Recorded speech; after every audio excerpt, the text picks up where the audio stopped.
welcome back to the channel. My name is Myro, and today I'm going to review the new Deafheaven record, Lonely People with Power. Deafheaven is a band that I wasn't familiar with until 2014, 2015. I mean, I heard of Sunbather when it came out in 2013, but I didn't listen to it, didn't listen to any Deafheaven song for the matter. Mostly because people that I knew kinda hated Deafheaven for some reason, and I was like, nah, I'm not going to listen to something that most people I know hate. But they were wrong. I was wrong. And when I first listened to Sound Better, I thought it was great. It was fantastic actually because black gaze as a subgenre of black metal is something I was familiar with because I listened to bands like Alcest and I like Alcest a lot. I like atmospheric black metal. I like Ulver, I like Summoning, I like Agalok. I mean, all of these bands are near and dear to my heart. I love Blue Taos Nord as well. There are a bunch of bands of this kind of atmospheric spectre of black metal that I love. So I was glad to find that Deafheaven is actually a fantastic band, and Sunbather is a fantastic record. Black gaze is a genre of music that combines the elements of black metal and shoegaze, and it was pioneered by the bands like Alcest that I already mentioned and further developed by Deafheaven. It is a unique blend of sounds that opened up black metal to a wider audience. I know people who do not like metal music, let alone black metal, that enjoy a couple of tracks from Alcest and Deafheaven, which is definitely intriguing. And their critically acclaimed second studio album, Sunbather, definitely helped in that regard. And today is considered as a seminal black metal, black gaze record. Deafheaven experimented a bit with their 2021 release, Infinite Granite, and made a true shoegaze record that people did not like, and critics as well. And if you look big YouTube names like Anthony Fantano, I think he gave that one 3 out of 10, which is absurd because I think, albeit the album was not perfect, I still think it was good. I liked it, and I was curious to hear where will this band go from there. And we got the taste of the new record like a month and a half ago with the first single, uh, Magnolia, which people were hyping up because Deafheaven were back with their black metal sound once again.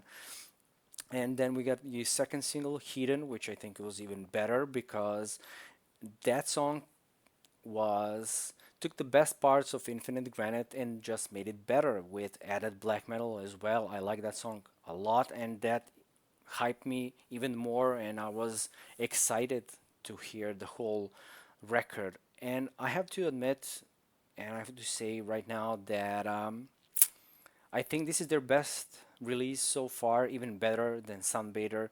I think they expanded on that sound and added even more elements to it. I thoroughly enjoyed it from start to finish, and this album really showcased their songwriting skills and musicianship. The instrumentation is stunning throughout. I like the production, especially how the vocals are mixed. They're kind of buried beneath those layers of instrumentation, and they're managing barely to pierce through all of those layers, which just adds more to the atmospheric element that this album already has. I think the drumming was something that impressed me the most. It is absolutely amazing. Daniel Tracy did a fantastic job, especially on tracks like Amethyst, the second part of the song, and Vinona. Just listen to those two songs and you'll know what I'm talking about. Also, the guitar, the melodies really shine here, and I just love the riffs on this record from the very first proper track in Doberman up until the end.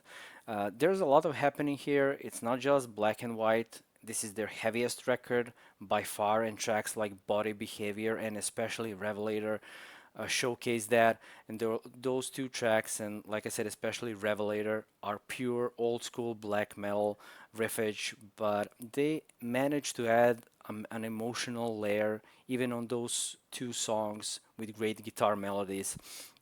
And we have three mood setting kind of tracks, breather tracks, interludes, you can say, named Incidental 1 to 3, that opened that open each part of the record, and they're definitely not out of place here. I think they're an integral part of this whole experience.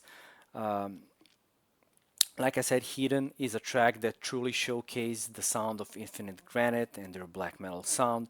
On the other hand, we have moodier, slow burn kind of tracks like Amethyst and Venona that contain some of the best vocal performance from George, and I think he sounds quite sinister on this whole album. But to me, the closing track, The Marvelous Orange Tree, is perfect with its crushing lyrics and uplifting sound. And the lyricism on this whole album feels personal in a way, especially on tracks like Amethyst that deals with relationship between George and his father. You can actually sense the emotion while he screams. There's definitely more to the lyrics, especially if you look the album title and the cover artwork, that really motivate me to analyze the lyrics and the meaning of these songs even further. And I have to get back on that because I was so enthralled by the music itself that I didn't even have time to dwell deeper on these lyrics. And overall, I have to say that I'm truly amazed by this whole record, the experience, everything. So at the beginning, I give this one 4.5 stars, but after listening 10 or so more times, I have to say this is my favorite record of 2025, and I have to give it 5 stars. So it will be hard to top this record, but it's just the beginning of the year. We'll see if there are more great records to come. So this really pumped me up, and even if you're not a black metal fan, I think for the most part you will like this one as well because it's such a crushing and powerful and emotional record throughout. So please give it a listen, and yeah, tell me your thoughts and feelings about this record if you listen to it in the comments down below. Thank you for watching, and we'll see you in the next one. Bye.